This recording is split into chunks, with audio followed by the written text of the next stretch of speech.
Inilah Y2K bagi orang Yahudi. Di mana mereka akan mendirikan singgasana Tuhan mereka? Di mana lagi kalau bukan di Palestina, di Yerusalem. Kenapa harus Palestina? Karena Palestina adalah pusat jantung dunia. Jantung dunia itu Palestina. Karena Palestina menghubungkan 3 benua, Afrika, Eropa, dan Asia. Siapa yang menguasai Palestina? Dia menguasai dunia. Dan tidak ada artinya Palestina without Yerusalem, tanpa Yerusalem. Dan tidak ada artinya Yerusalem tanpa sinagog Yahudi. Di mana sinagog Yahudi ingin mereka bangun?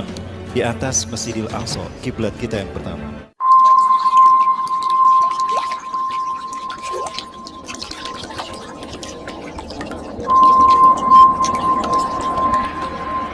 Mereka invisible hand, Zionis Yahudi. Mereka punya agenda besar.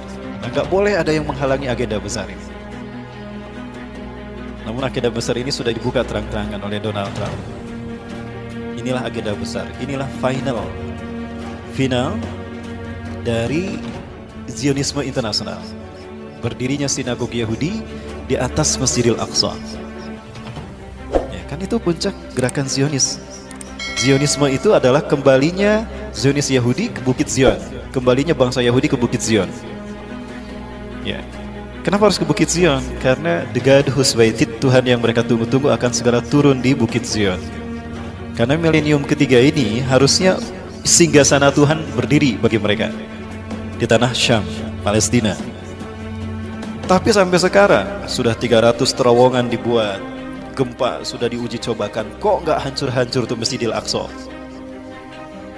Mereka tidak tahu kan Masjidil Aqsa ini dihalangi, dijaga oleh para malaikat. Nah, ini endingnya. Nah, agar dunia tidak konsen ke sana, bikin ramai dengan urusan rumah tangga negara masing-masing. Ya, kasus pelecehan Al-Quran lah, penistaan Islam lah, penistaan ulama lah. Sekarang apa lagi? Pembunuhan para ulama. Ya. Saya ingin membahas apa yang dikemukakan oleh Donald Trump. Therefore, I have determined that it is time to officially recognize Jerusalem as the capital of Israel. While previous presidents have made this a major campaign promise, they failed to deliver. Today, I am delivering. I've judged this course of action to be in the best interests of the United States of America and the pursuit of peace between Israel and the Palestinians. This is a long overdue step to advance the peace process and to work towards a lasting agreement. Israel is a sovereign nation with the right, like every other sovereign nation, to determine its own capital. Acknowledging this is a fact is a necessary condition for achieving peace. Inilah arti dari pernyataan Donald Trump. Hikmah yang bisa kita petik, makna yang dikandung dari tersirat pernyataan Donald Trump tadi. Today I recognize that the Jerusalem is the capital of Israel. Maksudnya memberikan izin kepada Benyamin Netanyahu untuk mewujudkan segera apa yang menjadi cita-citanya. Ya, ini cita-citanya Bapak Ibu. הברכה בבית, אבל ניסה צריך מגזם,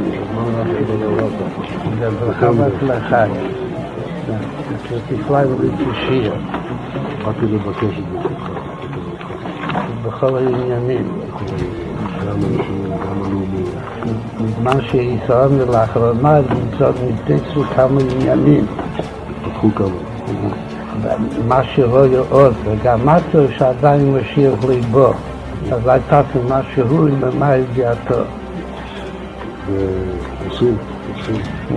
הכנראה שהיא מספיק, כאילו שהיום כבר כמה שוד בדין ועדיין ליבו, אבל יש עוד כמה שעות, אז יש להשתדל גם היום, בבשורות טובות. יש שמחה וטוב ליבו. Sudah banyak kemajuan yang kamu lakukan Benyamin Netanyahu, maka kami pilih lagi jadi Perdana Menteri Israel. Padahal dulu sudah menjadi PM Israel dua periode. Ya, setelah itu diganti oleh Ehud Barak dari Partai Buruh, diganti oleh Ehud Ariel Sharon, lalu diganti oleh Ehud Olmer, kemudian diganti lagi oleh dia. Di antara Perdana Menteri Israel yang progresnya bagus untuk mendirikan singgasana Yahudi, singgasana Tuhan ini Benyamin Netanyahu. Dia bertemu dengan pimpinan Rabi Yahudi Zionis Ashkenazim. Dia berkata banyak kemajuan yang sudah kau raih, tapi ada satu ya yang belum berubah. Mesias belum juga datang. Ya, kenapa?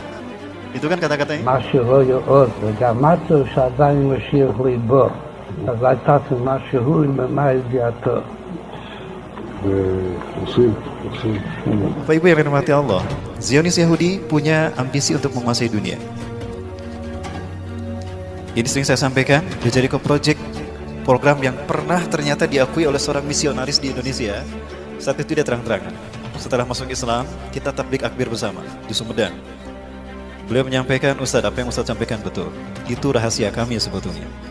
Saya dapatkan ini dari buku-buku Yahudi, diantaranya Desain Yahudi atau Kehendak Tuhan, Max E. Diamond. Max E. Diamond itu orang luar negeri, tapi dia benci kepada gerakan Zionis Yahudi. Dia membongkar Zionis Yahudi gerakan seperti apa. Di antaranya dibahas masalah ini. Masehi tidak lebih dari 3.000 tahun. 3.000 tahun ini mereka bagi menjadi 3 milenium, 1 milenium, artinya 1.000 tahun. Hari ini kita berada pada milenium ketiga. Milenium ketiga inilah yang disebut dengan Y2K. Y2K kadang orang mengenalnya sebagai era kebangkitan teknologi, globalisasi, dan informasi. Bukan, itu kamuflase. Y2K syarat perbuatan ideologis. Arti Y2K adalah Year of the Jesus Kingdom bagi orang Kristen. Bagi orang Kristen. Jadi 1.000 tahun terakhir sebelum hari kiamat adalah tahun bagi berdirinya kerajaan Yesus Kristus di muka bumi. Maka singgasana Yesus harus sudah ada sebelum tahun 2000 Masehi. Faktanya, Yahudi pun tidak bisa membuat ini.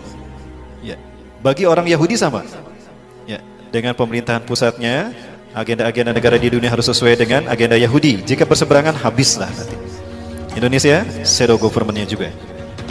Inilah Y2K bagi orang Yahudi. Di mana mereka akan mendirikan singgasana Tuhan mereka? Di mana lagi kalau bukan di Palestina, di Yerusalem. Kenapa harus Palestina? Karena Palestina adalah pusat jantung dunia. Jantung dunia itu Palestina. Karena Palestina menghubungkan 3 benua, Afrika, Eropa, dan Asia. Siapa yang menguasai Palestina? Dia menguasai dunia. Dan tidak ada artinya Palestina without Yerusalem, tanpa Yerusalem. Dan tidak ada artinya Yerusalem tanpa sinagog Yahudi. Di mana sinagog Yahudi ingin mereka bangun? Di atas Masjidil Aqsa, kiblat kita yang pertama. Ingat Bapak sekalian, ini kiblat kita yang pertama. Rasulullah sebelum menghadap ke Mekah, ketika masih berada di Madinah, setelah Isra Mi'raj, Rasulullah SAW menghadap ke sini 16-17 bulan. Setelah turun surat Al-Baqarah 144 menghadap ke Masjidil Haram. Ya, masjid ini menjadi masjid pertama digunakan sholat asar menghadap ke Ka'bah. Tadinya kemana we para sahabat, kaum muslimin yang ada di Palestina sholatnya? Ayo nupa tonggong-tonggong, nupa harup-harup. Ya, ada. Karena kiblatnya, kita mau sholat di situ kemana aja nggak apa-apa. Tapi setelah turunnya surat Al-Baqarah 144 semuanya menghadap ke Ka'bah. Apa yang terjadi? Lihat, pernyataan Donald Trump ini artinya memberikan izin kepada Yahudi untuk menghancurkan masjid ini dan mereka ganti dengan sinagog Yahudi. Ini nanti yang akan berdiri, dan ini kesepakatan yang antara Yahudi dengan Amerika bahwa sinagog yang akan dibangun seperti ini. Mereka akan bersambung menyambut Tuhan mereka, Mesias atau Al-Masih, teman-teman sekalian. Kalau ini terjadi dan kita masih hidup, malulah kita di hadapan Allah. Kita mayoritas tidak bisa melindungi kiblat kita yang pertama. Ya, lebih baik kita sudah syahid ketika ini terjadi. Namun apa yang terjadi teman sekalian? Insya Allah mimpi Yahudi ini tidak akan terjadi. Bapak Ibu yang dirahmati Allah, tahun 1947 PBB memutuskan membagi dua Palestina, 56% bagi Israel, 44% bagi Palestina. Maka Palestina yang tadinya mayoritas dikuasai kaum muslimin berubah menjadi dikuasai Israel, Bapak Ibu. Nah, ini Palestina di tahun 1946, yang warna hijau ini kaum muslimin, yang warna putih ini adalah Israel, Yahudi. Tidak lebih dari 8,5%. Maka 1 tahun setelah PBB menyatakan kalau Palestina dibagi dua untuk Israel dan kaum muslimin, maka warna putih ini Israel.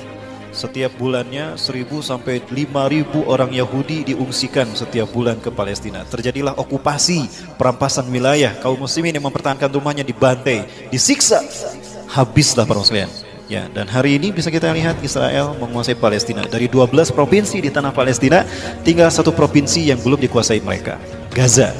Begini nasib Indonesia jika Cina dibiarkan.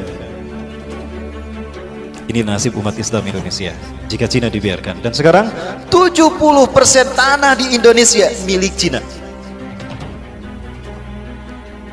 Cuma 30% tanah di Indonesia milik orang Indonesia sendiri, pribumi. Saya ingat kepada hadis Rasulullah SAW, la taqumu sa'atu hatta tuqatila qauman. Kiamat tidak akan terjadi sehingga kalian berperang dengan satu bangsa. Ni'aluhumus sya'ar, sendal-sendal mereka terbuat dari bulu.